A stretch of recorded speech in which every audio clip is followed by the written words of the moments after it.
Hello and welcome to the latest episode of the Traxion podcast, where we discuss racing games of all types for all skill sets. Today we're going to be talking about the best cars in racing games.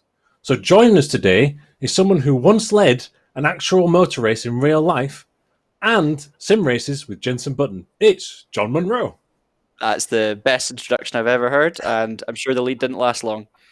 And also joining us today is someone who owns a Volvo. It's Justin Sutton. Thank you. Happy to be here and happy to own my Volvo. Yeah, no worries. So what we're going to do today is talk about what we think are the best cars in racing games. So that's quite a broad topic, so we're going to break it down a little bit. So we're each going to go across three selections. One is our sort of current favourite car in a video game from recent times. Another one is one that we think is a bit underrated, that flies under the radar a little bit. And one is a car that's overpowered in the game, OP. And then maybe at the end we might talk about our favourite retro racing car as well. So, without further ado, I think, John, it'd be really good if you could tell me which car you really love in a racing game and why, and then me and Justin will probably disagree with you. Thank you, Tom. That sounds like a perfect afternoon for me. No worries. Yeah, I get the feeling that we're all going to be covering slightly different genres in this, but I mean, we don't know each other's, right? So I'm very intrigued to hear what you guys. Within a racing game, if it's a vehicle, it counts. Exactly. So as you can imagine, I've kind of gone more down my own route, which is slightly more towards the sim kind of stuff and what cars I really enjoy driving with my wheel, and feel like I've really get the most out of. And for me, I've gone with the Porsche 911 GT1 on Assetto Corsa. Now I appreciate that's a very, very specific.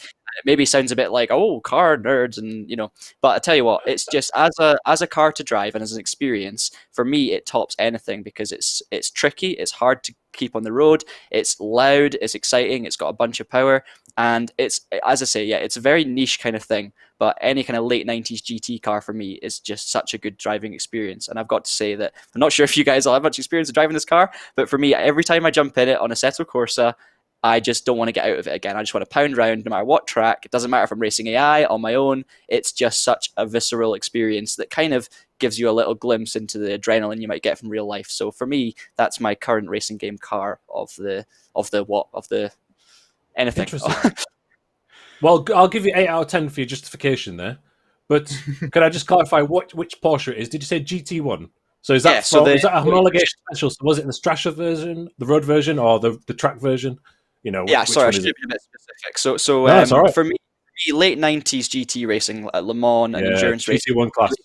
Because GT1 was the thing. And for me, I think nothing's been replicated quite like that since, because you had cars that were based on kind of road-going cars. They weren't kind of spaceship-like prototypes.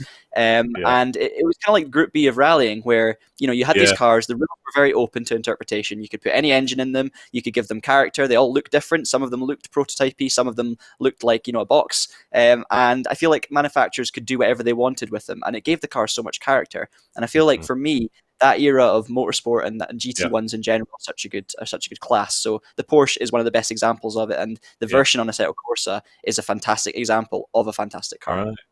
It's also in Automobilista too as well, isn't it? But Justin, is that's a rear wheel, rear engine? Yeah. The engine, I think it might be a mid-engine. Yeah. Is it? Yeah. Oh, okay. Because oh no. We don't know. The thing is, right? Live Googling. Yeah, this is one of my favorite cars of all time, and it's interesting that I don't know that. But I think because of the nature of GT1 is the manufacturers could do whatever they want, right? So you had the front engine Panos, which is also an awesome car. If you've raced on like Project Cars 2, the Panos is amazing to drive. But there was obviously every different manufacturer had a different way of going about it, and that's what made it so cool. And Porsche took the Porsche 911 and they made a car that doesn't really look anything like a Porsche 911, but it just is such an awesomely exciting car, and it's so lively, it's so raw, and as an experience to drive, I mean, it's a pain in the butt, don't get me wrong, but it's once you get the hang of it a little bit and you really start nailing it around somewhere like the Nordschleife, which you obviously couldn't do in real life, it's an amazing experience. That was going to be my question. I was going to ask you, what is your favorite track in Assetto Corsa to take that car to? Is it the Nordschleife? Well, I mean, that's a boring answer, but I do really enjoy it. I mean, what I used to do when Assetto Corsa first came out is I'd kind of go through all the different cars in the game and just drive them around Nordschleife and see how much I enjoyed them. And with the GT1, I could just lap around there for days. Really, really good. Somewhere like Laguna Seca as well. Alton Park, I think full Alton Park is a really good place. Anywhere that's quite narrow, a lot of undulation, a lot of character. And when you drive a GT1 car, and the same applies to like the McLaren F1 and stuff, when you're right on the limit and you know you've done a good lap, it's one of the most satisfying sim racing experiences you can have. Yeah, it is a golden era of cars, especially because they had to make some road going variants to make it homologated for the track, which was really weird. So yes, I've just looked it up with my mate. Google's helped me out, and it's rear mid-engine, so it is technically a mid-engine Porsche 911 when they're all rear engine. So that's interesting. So good shout. Away with it. But yeah, we got away with it ish. But let's see what Justin's chosen. And before you do, I'm going to go out on a limb and suggest that is it from Forza Horizon? It's not. It's actually not. Oh my word, it's not. Weirdly, it's from Assetto Corsa. Interesting. Good. Somehow we have picked the same. Again, just for the listeners, we did not talk about our selections ahead of time. So this, that's why I was kind of laughing when you said. Before you go on, Justin, can I just say that's a lot of praise for Assetto Corsa right there, because I mean, for us both to have the same game as an ultimate car means that they must be doing something right with the cars. It is, and the car that I've chosen it's not like a mod or anything like that. It actually came from Kuno's, and it is actually the Lotus Exige 240R, specifically the 240R, because there are several versions of the Exige in.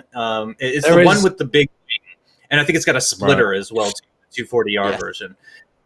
So it's quite downforcey compared to the traditional Exiges and stuff like that. But it's just very pointy without being too oversteery, which is what I absolutely love about that car. The responsiveness of the front end on it is just something that I just absolutely love. And weirdly, in like Forza Horizon, because obviously everyone knows at this point that I love Forza Horizon, but I love all-wheel drive cars. But for some reason in Assetto Corsa, it's just that there's something about the grip level and like the weight distribution of the Exige 240R in Assetto Corsa where it almost has similar qualities to all-wheel drive cars, but without some of the downsides and stuff. And weirdly for me, my favorite thing to do in that car is to drive it on the Nordschleife, on the laser Nordschleife. I've recommended that car and track combination in Assetto Corsa to people that have recently bought Assetto Corsa, like multiple times. I'm like, oh, you just bought Assetto Corsa? Take the Exige 240R on the Nordschleife. So what we need really is Tom to pick like a Fiat 500 from Assetto Corsa, and then we can have our own driver training program. So he's starting to see it. Which, by the way, Justin, I think that's a superb pick. I think that car was one of the standout road cars for me, because it was such a nice balance, feeling quick and nippy and agile, and you had a lot of control over it, but it felt so much like you were driving the car rather than the car was driving you, right? It was almost like a Caterham, without some of the rawness, but with just so much more chuckability, and it was good fun. And I personally absolutely love that pick. I should also clarify, if you guys at home want to try the Porsche GT1, it is available as an official DLC pack. So it doesn't come with the base game, but it is official content. So you guys can get yourselves hold of the Porsche car pack. I'm not sure which number it is, but if you do want to try that, make sure you do that as well. And this is Assetto Corsa, not Assetto Corsa Competizione. Correct. It's like the first one, which has got road cars in it and a lot more variety of the vehicles, right? Yeah. Interesting how that game has a lot of Lotus cars in there, whereas many other games don't. I think there's some licensing thing where they had a load of them in there before Lotus sort of went exclusive to some games. So there's like well over 10, 15 Lotus cars in the first Assetto Corsa. A lot of them are leases. Yeah. Every variation as well, right? Every variation. Yeah. So you had all the different sizes, all the different aerodynamic packages. It was brilliant. Yes, brilliant. There's like stages as well. There's like a stage 1 240R and like a stage 3 240. Like there's so many, it's insane. But yeah, just do you have a favorite stage? Just the bog standard 240R. Yeah, nice. I think I tried like the stage 3 or whatever it was, and it was too much power, too Larry. What I liked about the 240R was you could go full throttle. You know, it was quite easy in that regard. You could go full throttle at corner exit, and not worry too much about the rear spinning up. I think part of that is super sticky tires as well, though.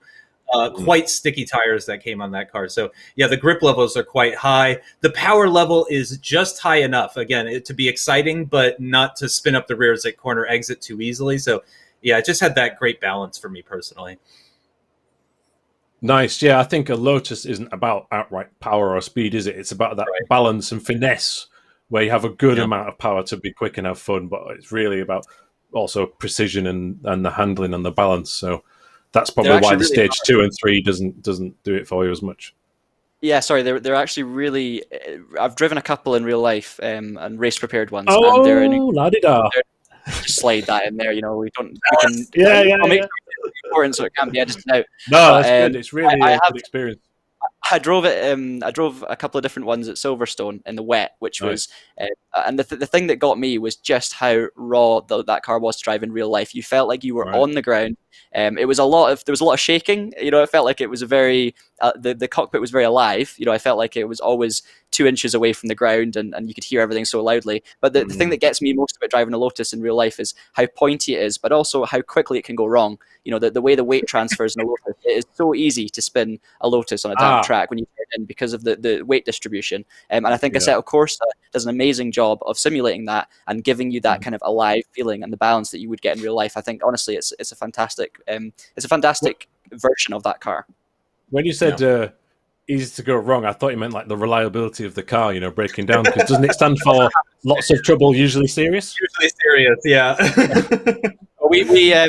My race team that I've been with in endurance, one of our cars was a Lotus, and as you can imagine, our Mazda finished every race of the year that the Lotus was going, and it just didn't finish many. Put it that way. It caught fire a lot. But they love their cars, though. Oh, it caught fire. Yes. Oh dear. Hope everyone's all right. They're rare over here too, by the way. You don't see Lotuses very often in America, and every once in a while I get to see one, and it's like a real treat. Nice. I remember as a kid I saw an Esprit V8 Turbo or whatever at a Taco Bell one time, and I just lost it. I was like, oh my god. Gran Turismo 4 car, they're brilliant on Gran Turismo 4. Yes. Yeah. I mean, you don't really, even though we live in Britain, they're not on every street corner either. So it's still an event. Where they're made, Justin.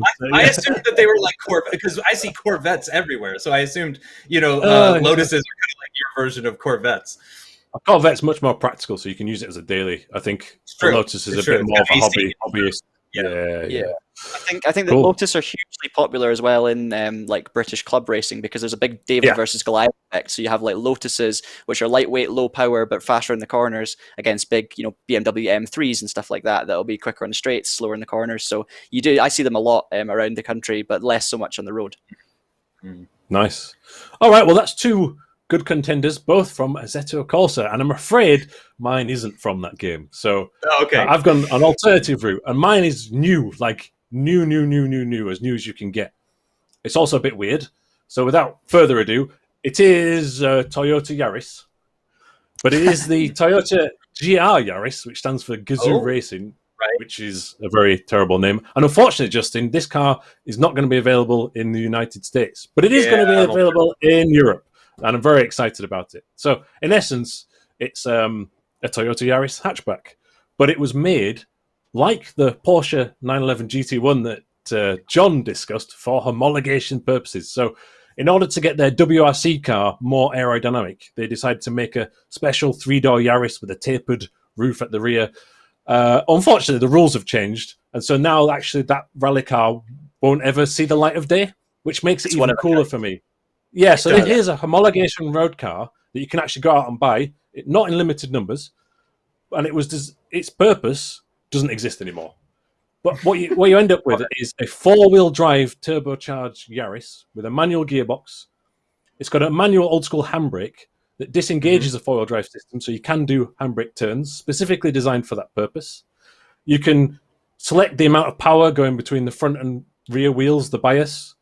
It's got the most powerful 1.6-litre engine of all time. It's got a carbon fibre roof. And unlike every other Yaris, which is made in a production line in France, this is hand-finished in Japan. And so just the fact that it exists in this day and age, before electric cars come in, it's one final flourish. And it reminds me of the Subaru Imprezas and the Mitsubishi Evos that no longer exist. It's a modern day version of those. So it's in Do you work for Gran Toyota, Tom? Turismo Sport, and I work. Yeah, I'm on commission. I would actually really like to buy one in real life, but we'll have to see how that works out in the future. But it came on the day it was sort of allowed to, the press were allowed to talk about it in terms of reviews at the end of last year. It came to Gran Turismo Sport on the same day, and it's just really good fun to play. And then the rally version that'll never see the light of day is in WRC 9, which is a nice little Easter egg update that came in December. So that is my favourite car in real life, and it also happens to be in a couple of video games, but I understand it's a bit niche and a bit weird. But it's really good fun to drive. There you go.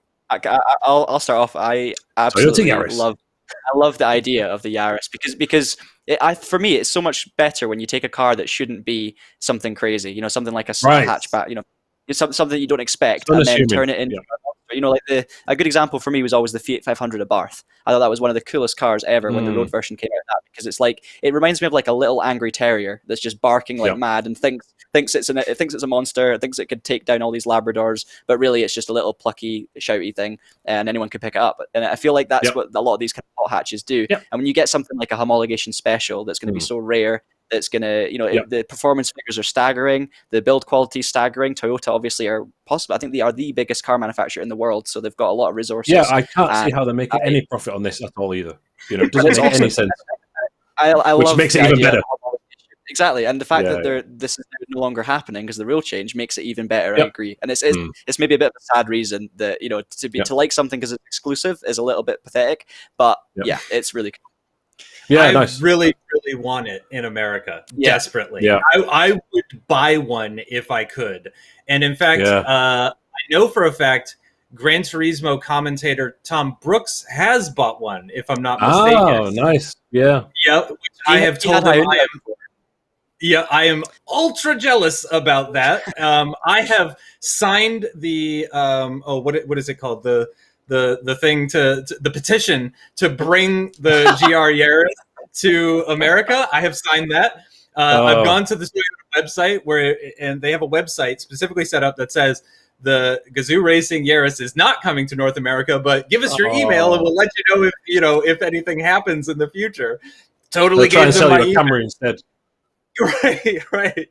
But I would buy that car in a heartbeat. It is. I think you're right. I think it's right at the end of an era of 100 years. Exactly. And I think not only is it an incredible car, I think it'll be worth twice what it costs in about 10 years. It'll be worth an incredible amount of money. Yeah. Oh, that's cool. It's a shame that you're not going to get it in America, Justin. And your import laws are really weird, so you can't import it until it's 25 years old, I think. Yep. But, you know, in the future you might be able to. However, America does get the new Nissan Z and the Subaru BRZ that we don't get, so, you know. You win some, you lose some. We're not going to get those anymore. We do get the current one, but the new one we're not going to get anymore because of emissions regulations and stuff like this. Yep. Gotcha. Right, well, moving on, because I think we've talked a lot about our favourite games, favourite cars in games quite a lot. Let's talk about ones that are a bit underrated that you might not think are good in a game, but are. So over to you, John. What's your pick?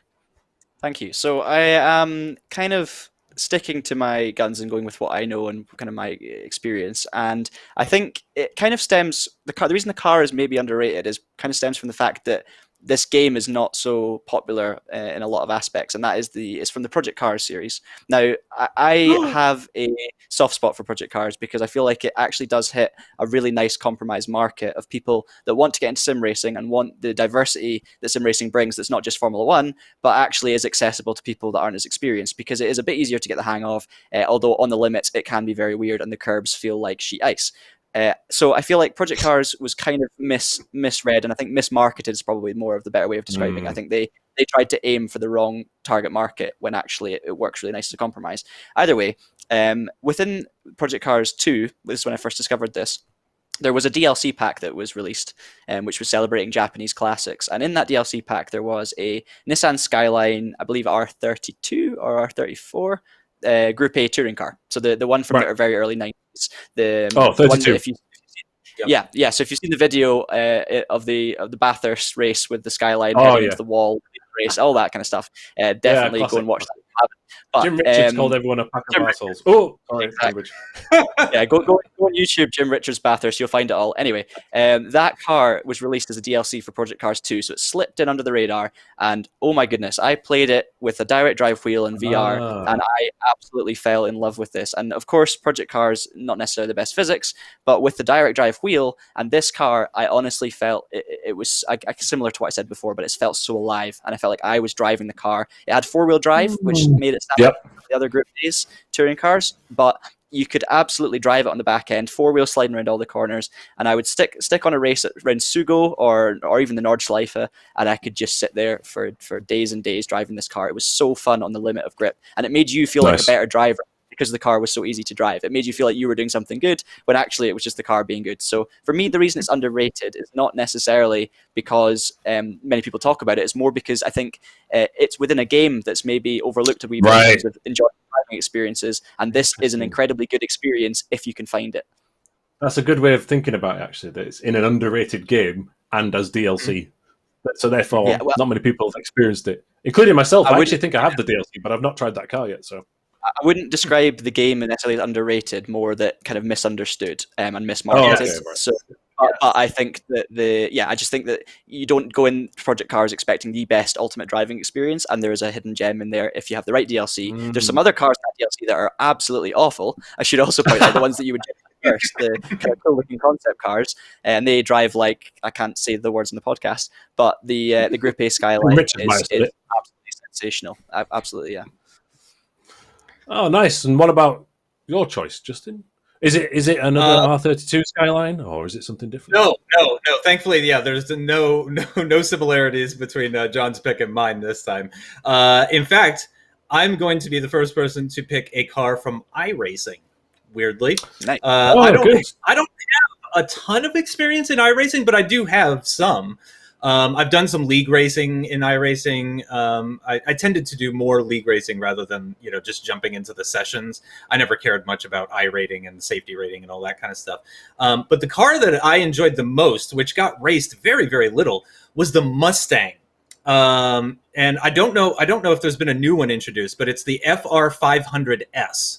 And I was driving this.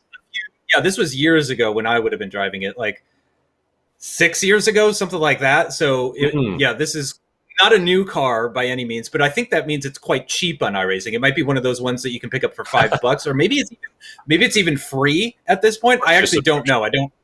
Right. Go check out iRacing if you guys have the time and to see if it's included. But it's one of the few cars that I found, and things change in terms of like the tire model and stuff like that from iRacing. Right. So I don't know if this is still consistent today, but when I was driving that Mustang FR500S, it was one of the few cars in iRacing where you could let the back end step out a little bit and you could actually control it. You could counter steer and survive, come out the other end. iRacing's oversteer, historically anyway, because I haven't played it recently, historically is quite snappy. The back end goes and it's gone. You're not catching it. I don't care how fast your reaction times are. I don't care if you have a direct drive wheel. You're not catching anything. It's over. You're in a wall. You're done. The Mustang was one of the few cars that I found that I could actually let the back end, you could enter a corner with a bit of oversteer. You could correct it. You could come out the other side. And I think it's a car that a lot of people don't even think about. It's also not super duper fast. Mustangs aren't fast. You guys know that. Mustangs are super fast cars already. In a straight line, maybe, sometimes. Right. I mean, it's outside maybe of Cars and Coffee, they're very fast to have a crash. Right, exactly. I mean, I would be very interested to compare lap times between the FR500S and the MX-5, for example. I don't think the lap times would be that massively different. Speaking of David and Goliath's sort of motor racing, there's another great example. But the Mustang, I think, is one of those cars, especially because iRacing gets so focused on the modern fast stuff, like the F1 cars, the Indy cars, the NASCAR Cup Series cars, the GT3 cars, the LMP cars. Right. These are like the bread and butter of people that play iRacing, that do iRacing. You see a lot fewer people getting into the kind of weird, like they have the Lotus 49, the Lotus 79. They have all sorts of really weird cars in iRacing that just never get used anymore by anybody. Right. Yeah, that's a shame.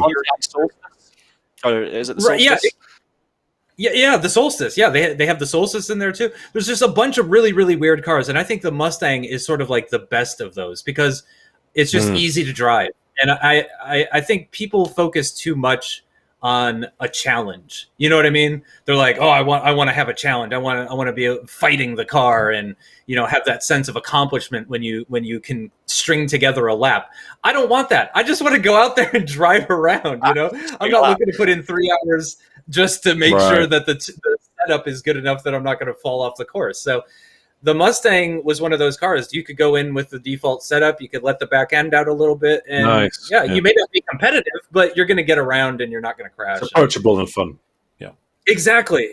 And I think more people should really experience the Mustang, especially if it is free. Again, I don't know if it is, but it's definitely cheap. I'll add it to my list. Free. Yeah, nice. Oh, that sounds good. You've sold it to me. So we've got so far then a Mustang in iRacing, and we've got a classic 90s Group A touring car, Skyline, from Project Cars 2 DLC, which is a very obscure choice. Good, I like it. Hence why it's very niche. Is it available in Project Cars 3, did you say? Sorry. It is, yeah, but play it on Project Cars 2 because... Yeah, they handle so differently in those games that... Yeah, that's a whole other podcast. All right, so my underrated car is a slightly obscure Japanese sports car, not from a company you might be thinking of. So, John's mentioned a Nissan Skyline GTR. This isn't that, but imagine a Skyline GTR, an R34 one in particular, that was mid-engined. And what you actually get is what's called a Tommy Kyra ZZ2. Now, this is in Gran Turismo 3, 4, 5, and 6. And it was only a concept car from a small Japanese manufacturer called Tommy Kyra. And they only made one, and unfortunately the project didn't get enough funding and they never made the production version. There's kind of a theme with my car so far. They're kind of weird, obscure curios. But this is a sports car. It looks really nice, but it's got the Nissan mechanicals in a mid-engine form and tuned to about 500 horsepower to start with, and then you can tune it up from there. So you've got a more headroom from a tuning point of view, but because it's got the four-wheel drive and the mid-engine balance, it handled beautifully. So handling is really important for me, and that was just a really enjoyable car, but it's often overlooked. It doesn't exist in modern games anymore, unfortunately, but it's a great one to do many events in Gran Turismo with, and I highly recommend it. The Tommy Kyra ZZ2. Anyone heard of it? Yeah. I remember driving it. Oh, nice. Like, for me, it's actually really nice to hear it because I remember driving the car and I know it as a Gran Turismo car. You know, one of those ones where you don't know of it other than a Gran Turismo. But I didn't know about the Nissan link, and you've educated me, so thank you. I think the plan was to make their own engine and do their own thing, but the one version that they made had the R34 engine from the Skyline, and it never progressed from that, so that's what it has in the game. And that's how the project ended, unfortunately. Nice. I'm glad other people have heard of it, though. That's good. Yeah. So, I definitely remember using it. Ah, good. Yeah, nice. That's cool. I think it's ugly, personally, though. That's the only thing. I don't think it's that pretty. Beauty is in the eye of the beholder, John, and looks are purely subjective. There we go. We'll just leave it at that. So we've had our current sort of favourite cars. We've had ones that are sort of underrated, but we still love, and you've heard our pitches for those. And now we're going to go for something that's a bit overpowered, something we really like, but sort of dominated the game. So let's go, John, again. What's your pick for this category? I mean, I would want to go down the route of Mercedes W11 in 2020, the Mercedes W10 in 2019, etc., all the way back to 2014. We all know the story there. So I am going to instead go with the mighty Battle Bus from Wreckfest. And the reason it's overpowered is because we have played enough games of Wreckfest with enough people to know that if you see a Battle Bus, you might as well cry and start reversing because there's just nothing you can do about it. Its front bucket alone is the most overpowered object ever been created for video game use, and I have nightmares of that Battle Bus heading towards me into a car. And yeah, it's It's ridiculous, and it takes so long to get in the game that anyone who has it has got an unfair advantage. And can you tell this is really hits a personal spot with me? Yeah, I'm getting a nerve. actually. I'm going to stop there. But often it has to be said, driven the wrong way around a track as well. But that's all part of the fun with Wreckfest, right? For me, I don't mind it when I see someone in it. It adds an extra level of challenge to the race. But I see where you're coming from. It's very frustrating when you're leading something and in the last second someone's going the wrong way in a battle bus, and it's like, oh no, I can see where this is going. That's what makes Wreckfest so special, though. So. I mean, I love the battle bus. I have a love-hate relationship with it. Yeah. The question was whether it was overpowered, and I mean, to me, it feels overpowered because I've never had the pleasure of driving one. So maybe I'm just petty, but it feels very strong. So it's like the Marmite of vehicles of video games. I like it. Nice. It's like the Marmite, but I love Marmite, and I don't like battle buses. Oh, you love? Well, a lot of people don't like it. So a lot of people don't. You know, I'm actually also allergic. I've become allergic to Marmite, so I love it, but I'm allergic to it. So it's like a Marmite example within Marmite. We're getting really deep here, but I have a lot of Perhaps moving away from Marmite. Justin, do you even know what that is? Yes, I've heard of Marmite. Okay. I have not tasted it. I'm a very picky eater. I don't like many things. Yeah, maybe we'll see. My OP car, and I actually had a hard time thinking about this one, especially because I was trying to think of something in a more recent game, and I think games more recently have done a better job of balancing their cars. For example, I nearly put this isn't my selection, but this is a close second. In F1 2012, the Sauber was better online than the rest of the cars, even if you had equal cars. Yeah, even if you had equal cars on.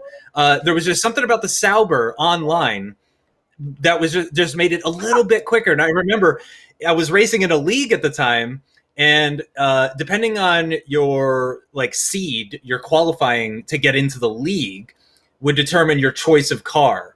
And I just missed out on having first choice of car. So I got second choice of car, and I ended up picking the Lotus. But I wanted the Sauber desperately, of course, as a Sergio Perez fan, and because it was an overpowered.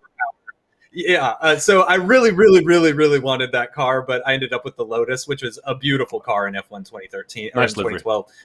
Yeah, exactly. Gorgeous livery. I love the black and red and gold. I think it's absolutely iconic. Yeah. So moving on from that, I actually ended up choosing in Forza Horizon 4, first and only car that I'm choosing, Horizon 4. There is one car that I found myself picking for a lot of events because I was thinking, what car do I pick? And some people might think that I'm going to say the Jaguar D-Type because that car can go 280 miles an hour or whatever it is if you tune it right. But no, because that's only good for a top speed run, which is very rare. You don't do a lot of top speed runs in Forza Horizon. The car that I ended up picking a lot was the 1958 Austin Healey Sprite Mark I. Wow, that is good. Yeah. I tuned that thing into an S1 rally car, all-wheel drive, S1 class. So we're talking 600 horsepower in that tiny, tiny little body. And with the all-wheel drive, there's just something about that car. It's sort of similar to the Exige, actually. It's very pointy. Because it's so light and the wheelbase is so short. Yeah, light British sports car. Direction really, really quickly in it. But then because it has no weight over the back wheels and it's just extremely, full of power, as soon as you get on the throttle, it just, the back end steps out and you are just sideways at a 45-degree angle for the rest of the corner.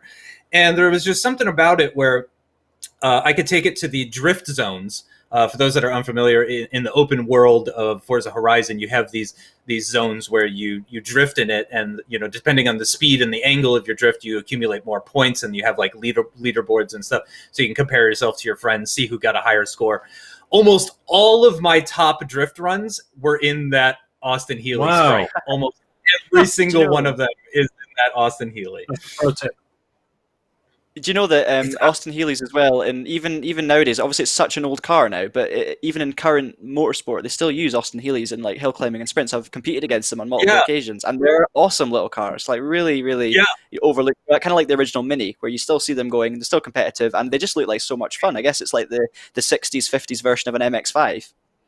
Yeah. And I don't know what it is about the version that's in Forza Horizon 4, but it just, and again, especially as all-wheel drive, because your tune does matter a lot in Forza. Right. The way you, not just the way you tune the car, but the way you upgrade the car as well.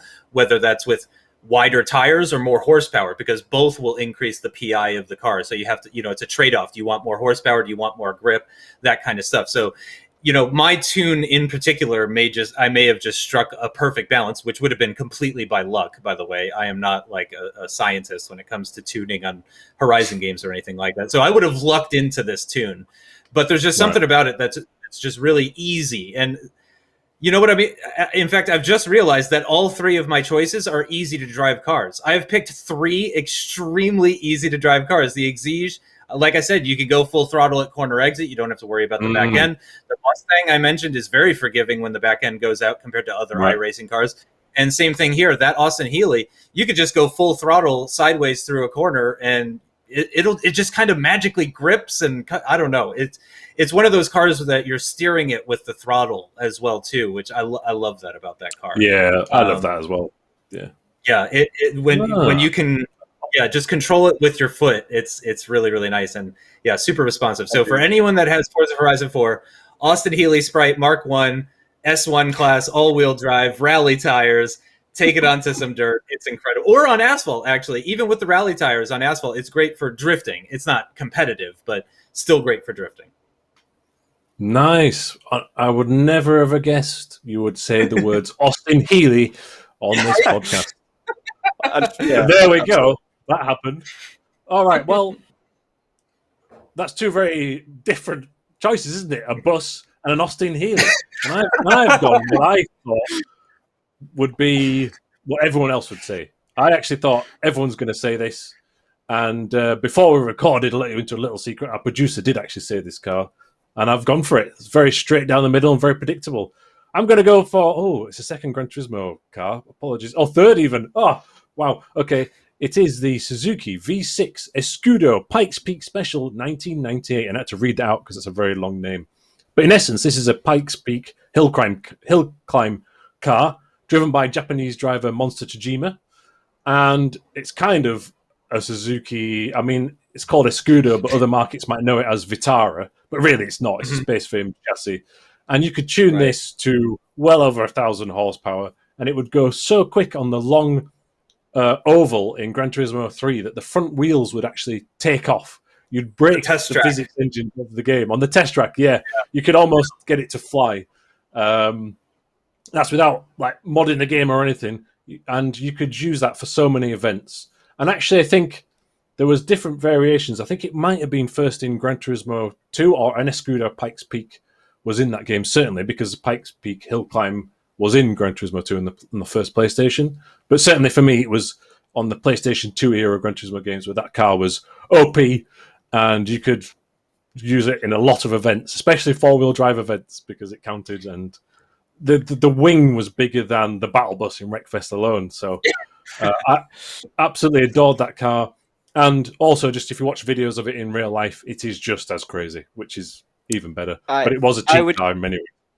I would say it's possibly one of the most iconic racing game cars because of because it was quite understated. There is like Formula cars in Gran Turismo. There's high end Le Mans cars, and why does this one random dirt car perform everything and do something that breaks the physics? Like I love that about it, and they didn't get rid of it. They kept the same issue in Gran Turismo 2. I'm pretty sure it did the same thing in Gran Turismo 2, and then through 3 and 4. And for me, it's I mean, obviously, it's overpowered is one word, one way of putting it, but for me, it's just super iconic because of how unique it is.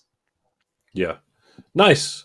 So, I think we've had a smorgasbord of weird and wonderful cars there, and I think you've all heard our impassioned rants about why we love them so much. But just to finish off, I think we should quickly go through something that's a bit older, some sort of favourite retro car. So, again, John, have you got a car from an older game, perhaps, that you have? I do. I do, and when I say older game, it's the same franchise as you just discussed, Tom. Went to your Overpowered Car, and it's a car that I know from my childhood my favorite game of all time, quite possibly, which is Gran Turismo 4.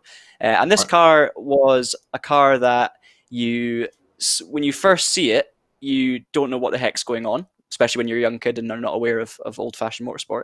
And then you jump in the fridge and you start driving this fridge or washing machine, and suddenly you start overtaking everyone around you and doing 200 miles an hour down the straight of Le Mans, passing two prototypes. So the car I'm going to go with, and I'm sure if you've played this game, you'll possibly have gone through the same experience, is the Chaparral 2J, which was the box in Gran Turismo 4. It took you a while. But yeah, you just jump in the washing machine and tumble past your opposition. Nice. Wow. I haven't thought about that car in like 20 years or something. that is such a throwback. I have not. And wasn't it like a 2-speed? Wasn't it a 2-speed? Yeah. I think it had 2 gears. Yeah. I think in first gear you can outpace like Mazda 787B down the Balsan Straight, and you're just sitting there in your washing machine on super fast. The clothes are as dry as they've ever been before. Nice, that's a good one. Can you beat that, Justin?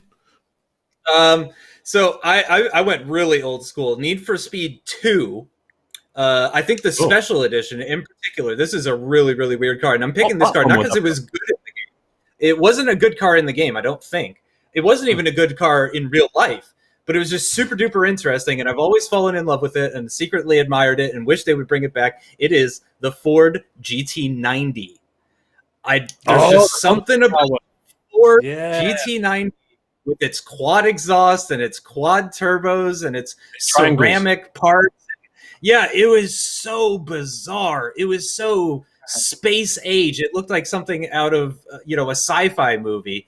Like 2001: A Space Odyssey would have a Ford GT90 in it or something. Like, it was just such a weird car. And again, it wasn't good in the Need for Speed game, and it wasn't good in real life. They never made it. It was crap. But there's just something about that car that I wish they had fixed it or modernized it or something. I love the GT90. There's a video somewhere of Clarkson driving it, I think, on YouTube. If you dig hard enough. I haven't seen that. From the mid-90s, yeah, it's from an old episode of something. But it was a weird car, and it was kind of like, this is what a GT of the future could look like. Well, I would say that it's almost like a car that was built in the late 90s, I believe. But it's almost as if it's what if you were to say now, design a 2020 supercar as if you were actually never seen a 2020 supercar. That's kind of where you would go, right? Because it's like new styling and sharp edges, but with old materials, and it's that really whiff of the Bugatti to it, doesn't it? It's got the number of turbos and the orgy of numbers that it represents. It's very Bugatti-ish. Yeah. Which Need for Speed was it in again? Need for Speed 2, and I think maybe it was like Need for Speed 2 Special Edition. I don't know what console, but I had it on PC. Yeah. I had it on one of those 3.1 or something. Yeah, it was a game that came on disc. Yeah, nice. Oh well, my retro one is a bit newer than that, but it's a bit older than John's. It's in a couple of games, both of which came out in 1998. And just as I was sort of joking about you mentioning Forza Horizon, Justin, I'm going to mention a rally game. So this was in both Sega Rally 2 in the arcade, and also Colin McRae Rally at home on PC and PlayStation. Came out in the same year, and it's of course the Subaru. Yeah, it's the Celica. No, good shout. It's actually the Subaru Impreza, specifically the two-door one with the dark blue livery and the gold wheels, which came from tobacco advertising. Actually, so the 22B was it? And the 22B was the road car version. Yep, absolutely. Was it 555? Was the tobacco sponsor? Yeah, we shouldn't be talking about that so much, I don't think. But that's how the iconic livery came about.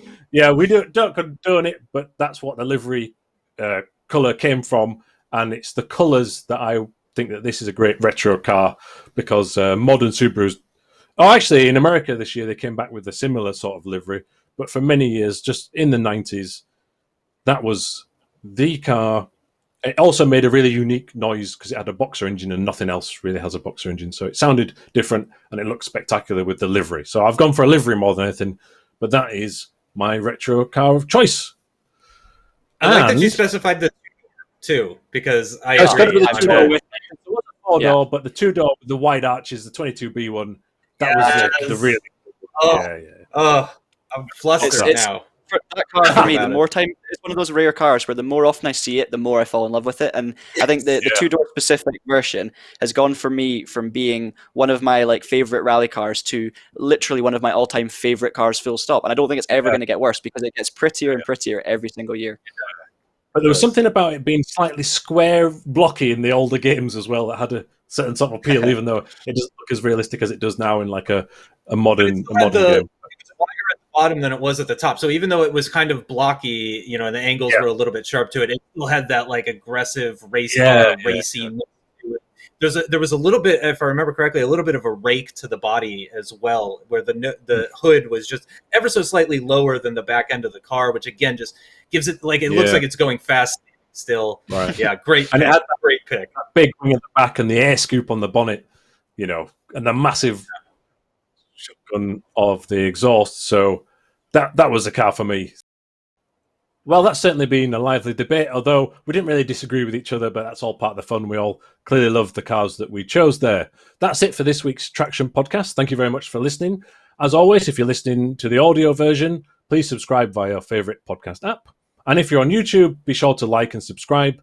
You can also leave a comment with your favorite racing game car and tell us how wrong we were on the YouTube comments or on TraxionGG, the website, in the comment section there too. As ever, go faster.